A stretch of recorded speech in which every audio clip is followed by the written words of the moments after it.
जय हिंद मेरे प्यारे दोस्तों, हमारे इस चैनल एक्सटी में आपका स्वागत है।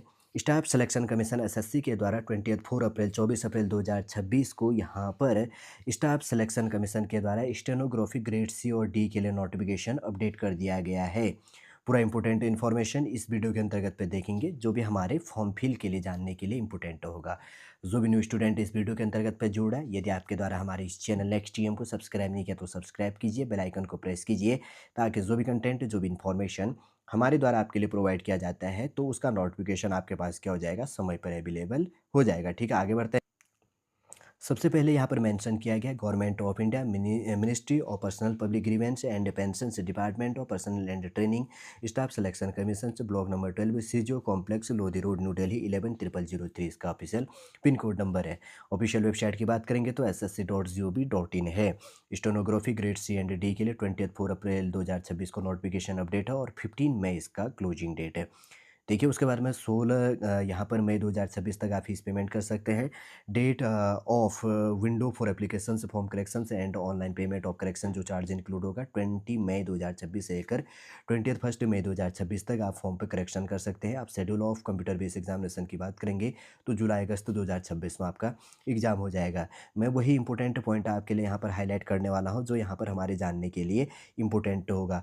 वैकेंसी की बात करेंगे तो टोटल टेंटेटिव जो वैकेंसी है, there are approximately 730 first 731 post total यहाँ पर दी गई है ssc.gov.in के अंतर्गत पे। आगे बढ़ते हैं। उसके बाद में ये इंपॉर्टेंट पॉइंट है, ठीक है, ज़्यादा मैं हाईलाइट भी नहीं करने वाला हूँ। आपके पास समय अवेलेबल हो तो आप इसके अंतर्गत पे बैठ के देख लीजिएगा। एज लिमिट काफ़ी इंपॉर्टेंट हो जाता है। 1 अगस्त 2026 से एज काउंट किया जाएगा, जिसमें स्टेनोग्राफी ग्रेड सी के अंतर्गत पे मिनिमम एज लिमिट 18 और मैक्सिमम 30 साल है। 1 अगस्त 2026 से काउंट होगा। 2 अगस्त 1996 से लेकर 1 अगस्त 2008 के बीच में आपका डेट ऑफ बर्थ 18 से लेकर 30 साल होनी चाहिए। सेकेंड है स्टेनोग्राफर ग्रेड डी के अंतर्गत पे मिनिमम एज लिमिट 18 और मैक्सिमम 27 होना चाहिए। 1 अगस्त 2026 के अंतर्गत पे 2 अगस्त 1999 से लेकर 1 अगस्त 2008 के बीच में आपका डेट ऑफ बर्थ होना चाहिए। दोनों के अंतर्गत पे हमने देख लिया।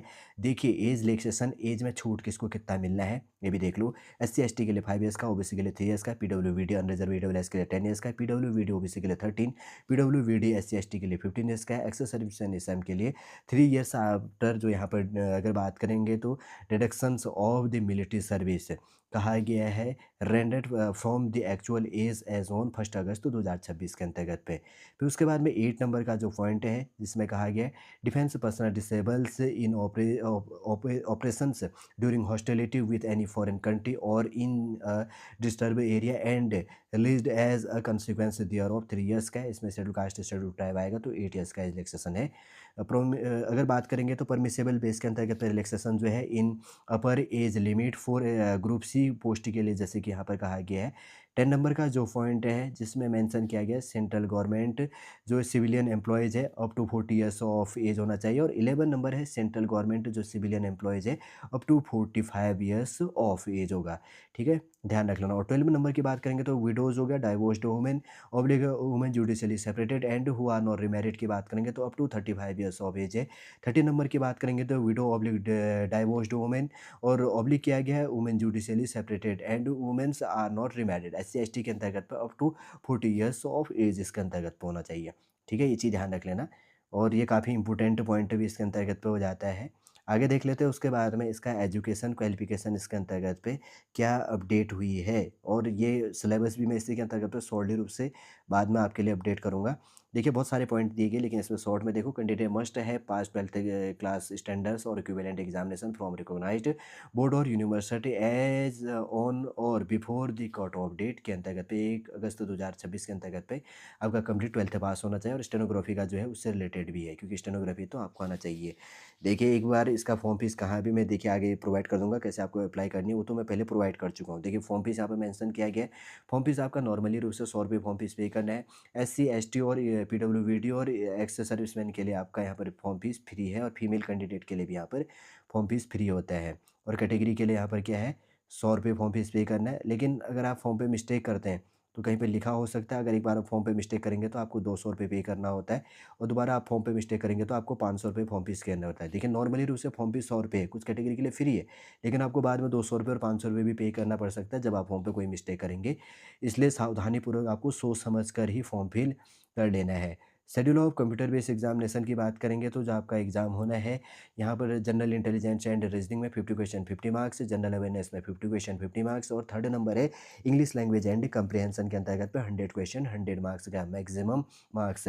टोटल ड्यूरेशन अवधि समय की बात करेंगे तो 2 घंटे का पेपर होगा विथ सेक्शन टाइम बटा है of 30 minutes is for part first और पार्ट सेकंड 30 मिनट का होगा and 60 minutes for part third. First part है 30 मिनट्स, पार्ट सेकंड भी है 30 मिनट्स में, और उसके बाद पार्ट थर्ड है 60 मिनट में आपको क्लियर करना है। और उसके बाद में कहा गया 2 hours and 40 minutes. Part first 40 minutes जो आएगा पर्सन्स विद बेंचमार्क डिसेबिलिटी के अंतर्गत पाता है तो उसको 40 मिनट एक्स्ट्रा दिया जाता है। यहाँ पर समय पार्ट बटा है पॉइंट जो कि यहाँ पर अपडेट की गई है। अगर आपके पास और है तो आप माइक्रो रूप से देख सकते हैं, लेकिन वैसे क्लियर हो गया। देखिए सिलेबस इसके अंतर्गत पे general intelligence and reasoning, general awareness इसके अंतर्गत पे, इंग्लिश लैंग्वेज एंड कंप्रिहेंशन इसके अंतर्गत पे है। उसके बाद में स्किल टेस्ट आपका स्टेनोग्राफी होगा।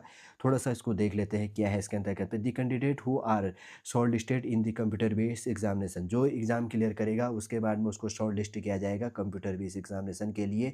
विल बी रिक्वायर, अगर बात करेंगे तो रिक्वायर्ड यहाँ पर कहा गया है to appears in the skill test for stenography the candidates will be given on dictations for 10 minutes in English और हिंदी। आपका 10 मिनट का ही हिंदी और इंग्लिश का आपका यहाँ पर टाइपिंग लिया जाएगा as opted by the candidates in the online applications form as the speed of 100 word per minute for the post of stenography grade C के लिए, और 80 वर्ड पर minute for the post of stenographer grade D के लिए with, जो इसके अंतर्गत है मैटर विल हैव दी जैसे कहा गया है। और उसके बाद की बात करेंगे तो कंप्यूटर के अंतर्गत तो होना चाहिए ऑन कंप्यूटर, जैसे कि मेंशन किया गया है। ट्रांसक्रिप्ट बेस कहा गया है, जैसे यहाँ पर लिखा गया है the matter will have to be transcript on computer, the transcriptions times is as follow, ऐसे मतलब समय बटा हुआ है यहाँ पर। स्टेनोग्राफी ग्रेड डी के अंतर्गत पे इंग्लिश के लिए टाइम ड्यूरेशन है 50 मिनट, और उसके अंतर्गत टाइम ड्यूरेशन से in minute for the candidates eligible for scribe as per paras में जो कहा गया 70, ये चीज़ है, ये ध्यान रखना। और उसके बाद में स्टेनोग्राफी जो यहाँ पर टाइमिंग इसमें बटा है जो पर्सन्स विद बेंचमार्क डिसेबिलिटी के अंतर्गत पाएगा उसका होता है यहाँ पर। और सेकंड है यहाँ पर स्टेनोग्राफी ग्रेड डी के अंतर्गत पे हिंदी है 65 मिनट, और यहाँ पर 90 मिनट जो यहाँ पर क्या होगा टाइम ड्यूरेशन से जो यहाँ पर पैरा इस कैटेगरी के अंतर्गत पे बटा हुआ है। थर्ड है स्टेनोग्राफी ग्रेड सी के अंतर्गत पे इंग्लिश का 40 मिनट, और एक्सेट्रा जो यहाँ पर है जो पैरा नंबर बटा हुआ है इसके अंतर्गत टाइम ड्यूरेशन से उसके लिए 55 मिनट। और fourth number stenography grade C के अंतर्गत पे हिंदी है 55 मिनट यहाँ पे दिया जाएगा टाइम ड्यूरेशन, लेकिन यहाँ पर जो पैरा 7.1 7.2 और 7.3 ये दिया गया है, जैसे कि मैंने कहा कि पर्सन्स विद बेंचमार्क डिसेबिलिटी के अंतर्गत पे जो आता है तो उसके लिए इसमें क्या है 75। उसमें भी कैटेगरी बटी है, ऐसा नहीं कि पर्सन्स विद बेंचमार्क डिसेबिलिटी सब है, कुछ कैटेगरी इसके अंतर्गत में बटी है, आपको पैरा देख लेना है। ठीक है, आगे बढ़ते हैं। उसके बाद देखिए इसके अंतर्गत अनरिजर्व के लिए 30% मार्क्स लेके आना जरूरी है, ओबीसी डब्ल्यूएस के लिए 25 और अदर कैटेगरी के लिए 20% मार्क्स लेके आना यहाँ पर कंपलसरी है। ठीक है, ध्यान रख लेना इसके अंतर्गत। तो और जैसी कोई चीज़ और इसमें अपडेट होगा ना मैं आपको प्रोवाइड कर दूंगा आने वाले समय में। ठीक है, ये थोड़ा सा इसमें ड्यूरेशन जो चीज़ें वो बटी हुई है। वैसे तो शॉर्ट रूट से मैंने जो स्टेनोग्राफी के अंतर्गत पे ग्रेड सी और डी के लिए जो यहाँ पर वैकेंसी अपडेट किया गया है, जो भी हमारे फॉर्म फिल के लिए जानने के लिए इंपॉर्टेंट पॉइंट है, शॉर्ट रूट से इस वीडियो के अंतर्गत आपके लिए हाईलाइट कर दिया है। उम्मीद करूँगा दोस्तों सॉलिड इन्फॉर्मेशन आपको समझ में आ गया होगा। यदि आज का इन्फॉर्मेशन आपको अच्छा लगे तो लाइक कीजिए, कमेंट कीजिए, और हमारी इस चैनल नेक्स्ट टीम को सब्सक्राइब कीजिए। वापस हम नेक्स्ट क्लास के अंतर्गत आपसे मिलेंगे। जय हिंद, जय भारत।